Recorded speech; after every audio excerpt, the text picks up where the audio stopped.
서울광역방송센터입니다. 검찰이 더불어민주당 이재명 대표에 대해 6일 검찰청에 나오라는 소환 통보를 보냈습니다. 검찰발 전쟁이 시작됐다는 얘기가 나오고 있습니다. 정치 읽어주는 남자 정치 9단 박지원 전 국정원장과 향후 전개 등 자세히 얘기해 보겠습니다. 원장님 어서 오십시오. 네, 안녕하세요. 이게 뭐 하루도 조용할 날이 없네요. 정치권은. 네, 전쟁입니다. 전쟁 맞습니까? 네, 전쟁입니다. 이게 지금 카메라 잡힌 사진을 보면은 그 메시지를 보낸 김현지 보좌관 성남시장 시절부터 이재명 대표 보좌해온 측근인데 메시지를 보낸 시간은 11시 10분인데 이재명 대표가 본회의장에서 열어보고 있는 시간은 3시 5분입니다. 한 4시간 정도 시차가 있는데 이거 혹시 뭐 일부러 열어본 거 아닐까요? 사진 찍히라고 전쟁 선포하려고? 뭐 일부러 열어볼 네. 수도 있고요. 또 대표하시니까 저희들도 문자나 네. 카톡을 그 시간에 못 열어보잖아요. 예, 그때 열어볼 수도 있는데 어떻게 됐든 네. 하필 정기국회 첫날 네. 그러한 일을 한 것은 옳지 못하다. 저는 그걸 보고요. 네. 조국 법무부 장관 인사청문회를 제가 청문위원으로 하고 있는데 네. 검찰에서 부인 정경심 교수요. 정경심 교수를 기소를 하더라고요. 그래서 그때 제가 검찰도 네. 왜 하필 오늘이냐. 정무적 판단을 좀 해라. 정무적 판단을 한 거 아닌가요, 일부러? 글쎄요. 그러니까 정무적 판단이라고 하는 것은 좋은 방향으로 네. 해야지 하필 청문회 하는 날. 하필 정기국회 첫날. 더욱이 이재명 대표는 윤석열 대통령과 빨리 만나서 네. 경제 민생 문제 논의하자. 이런 좋은 출발을 했는데 네. 그렇게 해서 이제 소위 그때 조국 네. 전쟁이 발발했습니다. 그런데 방금 말씀하신 대로 네. 이재명 대표의 김현지 비서관이 네. 전쟁입니다 해서 이건 전쟁은 시작됐다. 저는 그렇게 보았습니다. 이게 지금 혐의가 2건인데 김문기 전 성남도시개발처장 잘 모른다고 발언한 거랑 백현동 용도 변경 관련해서 국토부 협박 발언 이게 공직선거법 허위사실 공표죄 2건으로 지금 걸려 있는데 나가든 안 나가든 검찰은 기소를 하겠죠? 뭐 당연히 기소하겠죠. 네. 네. 그럼 기소를 하면은 이게 재판장에서 싸우는 거죠. 지금 일단 뭐 더 봐야 되겠지만 혐의나 유무죄로 유죄시 형량을 봐야 되겠지만 이게 아주 극단적인 경우에는 피선거권 박탈 그러니까 다음 총선 뭐 대선까지도 못 나올 수가 있는데 그야말로 이제 뭐 사생결단식으로 가야 되는데 아까 말씀하신 협치 이런 거는 이제 뭐 다 끝난 거 아닌가요? 그렇죠. 전쟁은 시작됐고 지금 이재명 대표께서 사실을 부인하고 오늘 관계에서도 말씀하신 게 말꼬리 하나 잡아가지고 네. 이럴 수 있느냐라고 했기 때문에 재판의 결과에 대해서는 속단할 수는 없고 저는 기소는 할 것이다. 네. 그리고 재판장에서 충분히 싸우자 이렇게 생각됩니다. 이게 지금 이 건 말고도 뭐 쌍방울 그룹에서 이재명 대표 변호사비 20억 대납 등등등 여러 건이 더 걸려 있는데 이게 거의 다 이른바 사법 리스크 이게 지금 현실화되고 있는 거 아니냐 이런 얘기도 나오는데 어떻게 보시나요? 글쎄요, 지금 윤석열 정부가 네. 지금 보십시오. 네. 많은 고환율 네. 1,350원대를 뚫었지 않습니까? 네. 본래 환율이 높으면은 수출이 잘 돼야 돼요. 그런데 8월 달 무역 적자만 해도 95억 달러 정도가 되고 이게 뭐 5개월 연속 적자라고 하는 것 같아요. 그렇죠. 5개월 연속 적자죠. 1월부터 8월까지 247억 달러가 적자예요. 네. 뭐 이렇게 적자는 66년 만에 처음이라고 네. 하는데요. 어떻게 됐든 물가 천정부지로 오르고 있지 않습니까? 네. 이건 다 느끼는 거예요. 경제가 엉망인데 저는 윤석열 대통령께서 자꾸 말씀드렸지만은 사정보다는 경제 물가로 가자. 네. 잡으라는 물가는 잡지 않고 네. 문재인 대통령, 박지원 이재명, 네. 이준석 잡으려고 하니까 이 나라가 어디로 갈지. 이준석 대표는 야당도 아닌데. 그러니까 미운 오리 새끼니까 잡고 보는 거 아니에요. 음, 물가, 고물가, 고환율, 고금리, 삼고. 심지어 뭐 네. 식용유까지도 다 이렇게 올라가는데 네. 과연 이것을 간두고 사정으로만 가야 되는가? 그래서 성공한 대통령이 될까? 나는 꼭 왜 YS의 길로 가느냐? YS가 사정해서 국민 박수 받으면서 90% 올라갔다가 네. IMF로 망했잖아요. 네. 저는 굉장히 염려가 됩니다. 윤석열 대통령 오늘 출근길에 이재명 대표 검찰 소환 통보 관련한 질문이 나오니까 이렇게 답변을 하셨습니다.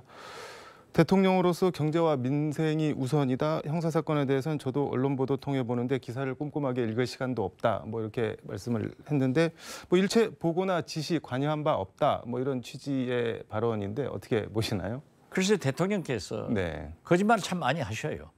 거짓말이라고 하지 않는다고 보시나요? 하면서 네. 체리따봉 보내고 권성동 대표 만나서 저녁 먹고 네. 의원총회 전날은 초재선 의원들한테 전부 전화하고 네. 이걸 누가 믿어요? 그런데 네. 박지원, 서훈 등 두 전직 국정원장을 검찰에 고발하면서도 네. 국정원장이 정보위에서 얘기했지 않습니까? 대통령께 대면 보고를 통해서 보고했고 승인을 받았다라고 네. 하는데 제1야당의 원내대표, 당대표, 제1야당이 보통 야당입니까? 네.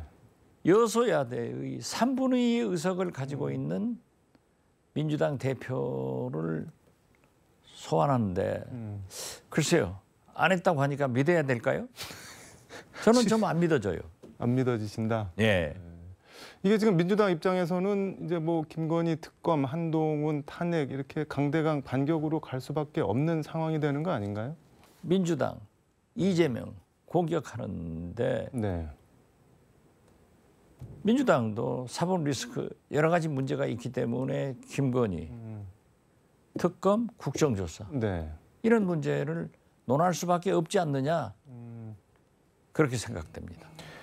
지금 이게 김건희 여사 같은 경우는 뭐 이번에 뭐 수천만 원짜리 목걸이를 뭐 빌렸네 마네 뭐 중소기업자한테 샀네 마네 논란이 많습니다. 근데 대통령실 해명이 오락가락 해명이 더 논란이랑 의혹을 키우는 것 같은데 어떻게 보시나요? 바로 이 정권의 문제가 윤석열 정권의 문제가 그거라니까요.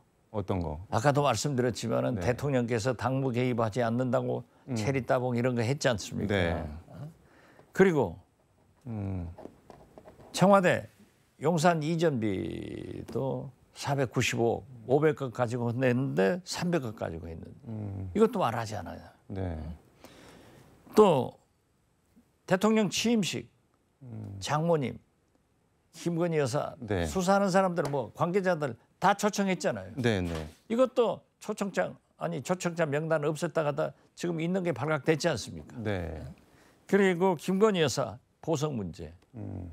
저는요 김건희 여사가 돈이 많잖아요. 네. 6,200만 원짜리 목걸이 가지고 있다고 생각합니다. 본인 거다. 본인 거라고 나는 생각합니다. 근데 뭐하러 그렇게 해명을 빌렸다고 아니 했을까요? 저도 네. 네. 이걸 누가 믿습니까?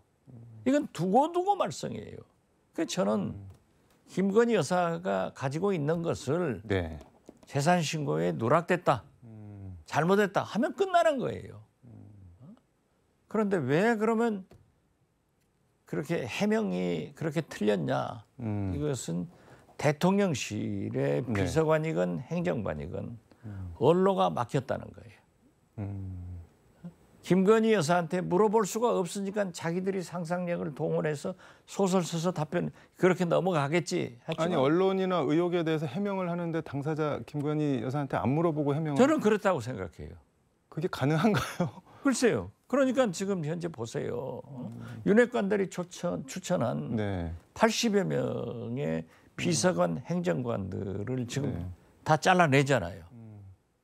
그 검핵관이 뭐 이긴다. 검역관들이 전부 잡아내는데 네. 그 사람들도 그래요.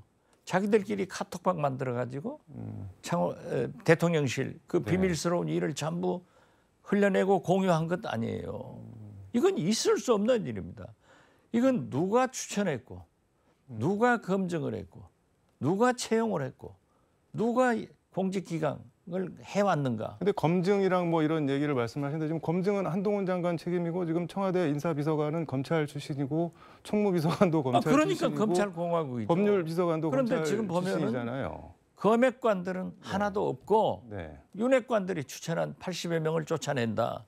이것은요. 나는 김건희 여사 목걸이 그건 아무것도 아니에요. 자기 거다 해버리면 되는데 이건 국기문란입니다. 민주당에서 뭘 하고 있는 거예요. 그걸 따져야지. 민주당에서는 저는 그러한 일은 반드시 국정조사 같은 것을 해서 밝혀내야만이 지금 불과 120일도 넉 달도 안 된 윤석열 정부가 마치 임기 말 넉 달 남긴 정부처럼 하고 있단 말이에요. 이건 있을 수 없는 거예요. 그 좀 전에 말씀하신 청와대 행정관 비서관들 단톡방 그 말씀은 청와대 나가 있는 이른바 윤핵관 쪽에서 보낸 사람들이 당 쪽 사람들이랑 그 단체 그랬다고 단톡방 보도가 만든 거 그랬더라고요. 말씀하시는 거죠. 저한테는 카톡방을 좀 저도 가입시켜줬으면 할 건데. 알겠습니다. 뭐 이 와중이라면 와중인데 경찰이 대선 국면에서 김건희 여사 이른바 줄리 의혹을 보도한 인터넷 매체 대표 자택 등을 압수수색을 했는데 이게 좀 눈에 띄는 거는 대선 국면에서 김건희 여사 녹취록을 보면 이런 얘기를 했는데 내가 정권 잡으면 거긴 완전히 무사하지 못할 거다. 권력이라는 게 잡으면 우리가 안 시켜도 경찰들이 알아서 입건한다. 그게 무서운 거다. 뭐 이렇게 얘기를 했습니다. 이거 어떻게 보시나요? 저도 뭐 네. 그건 다 들었지 않습니까? 네. 공개가 돼서 그런 거 보면은 과연 검찰총장 사모님답게 권력의 메커니즘을 잘 아신다 했는데 딱 그대로 되고 있네요. 알아서 하고 있다. 모르죠. 다. 지금 이게 좀 전에 계속 그 당무 개입 대통령이 하고 계시다고 말씀을 했는데 오늘 출근길에 또 관련한 질문이 나왔는데 이제 말씀은 대통령으로서 무슨 당무에 대해 이래라 저래라 하는 것은 바람직하지 않다 이렇게 답변을 했습니다. 그래서 뭐 윤심을 전달했느냐 마느냐 팩트에 대한 답변이 아니라 바람직하지 않다. 그냥 당위에 대한 말씀이신데 말씀은 바람직하지 않다고 하시면서 네. 당무 개입을 하시지 않습니까? 하고 있는 지금 걸로 현재 확신을 하시는 건가요? 당 네. 비대위다 이렇게 가는 것도 네. 윤심이 작용되는 거예요. 지금 보세요. 권성동 원내대표가 사퇴하면 다 해결된다. 네. 그게 해결되는 거예요. 그런데 대통령께서 자꾸 권성동 거기다 힘을 실어주면서 하니까 초재선 의원들이 전부 그리 따라가잖아요. 초재선 의원들한테 대통령이 전화했다는 뭐 의청합 윤심이 실렸다 네. 하는데 윤심은 욕심이다. 욕심이요? 욕심이에요. 대통령이 욕심내면 안 돼요. 무슨 욕심을 지금 내고 있는 건가요? 아니 윤핵관들 자꾸 당에서 하라고 이준석 쫓아내는데 하자면 무리수를 두잖아요. 그러니까 계속 우영우 변호사처럼 거꾸로 불러도 우영우, 제대로 불러도 우영우, 자꾸 비대위 돌고 돌아서 권성동 이게 안 되죠. 아니 그러면 그러니까 추석 밥상에 네. 좋은 얘기가 나오고 거기에서 대통령의 여론이 반전되는 그런 계기를 만들어줘야 되는데 네. 결국 보면은 양도구육 양고기 사왔다는데 개고기 가지고 추석 제사를 지내는 그런 꼴이 된단 말이에요. 이게 지금 추석 밥상 얘기를 해주셨는데 이제 PR 홍보 이쪽에서 뭐 격언처럼 하는 말이 이슈는 이슈로 덮는다 뭐 그런 말이 있는데 뭐 김건희 여사 논란이나 뭐 당무 개입이나 뭐 이준석 국민의힘 사태 내용 등등등 이거를 이재명 이슈로 덮어버리려고 그냥 딱 정기국회 첫날 그 한 거 아닐까요? 그거 안 덮어져요. 안 덮어지는. 네. 추석 밥상에는 네. 대통령 지지도 잘못한다. 네. 김건희 여사, 장모님 초청장, 이재명, 이준석 다 올라갈 거예요. 골고루 다 올라갈 거다. 골고루 올라가. 추석 반찬이 많잖아요. 네. 올라가서 다 씹는 얘기만 나올 거예요. 반찬은 이러면 안 많은데 되죠. 좋은 얘기는 하나도 없는 것 같네요. 좋은 얘기가 지금 뭐 있어요? 물가를 잡힐 네. 일이 많습니까? 물가가 떨어집니까? 이게 엉망 아니에요. 총체적으로 잘 되는 게 뭐 있어요? 하나도 없지. 그런데 추석 네. 밥상에서 네. 무슨 좋은 얘기가 나오겠어요? 장제원 의원 임명직 공직을 안 맡겠다고 했는데 임명직이 아닌 당대표나 원내대표 플레이어로 뛰는 건 아닐까요, 혹시? 뭐 그거야 네. 선출직이기 때문에 뭐라고 얘기할 수 없죠. 나올 수 있다고 보시나요, 가능성은? 저는 지금은 안 나오겠죠. 그렇지만은 임기 5년이기 때문에 네. 언제든지 일선에 나올 수 있다. 그렇게 봅니다. 알겠습니다. 오늘 말씀 여기까지 듣도록 하겠습니다. 고맙습니다. 감사합니다. 네, 지금까지 경험해 본 적 없는 괴물 태풍 흰남노가 올라오고 있다고 합니다. 우리나라에 막대한 피해를 안겼던 태풍 루사와 매미를 합쳐놓은 것 같은 말 그대로 역대급 태풍이라는 얘기까지 나오고 있습니다. 비나 바람 피해 없도록 만전을 기해야 할 것 같습니다. 지금까지 서울광역방송센터에서 박지원 전 국정원장과 함께 전해드렸습니다.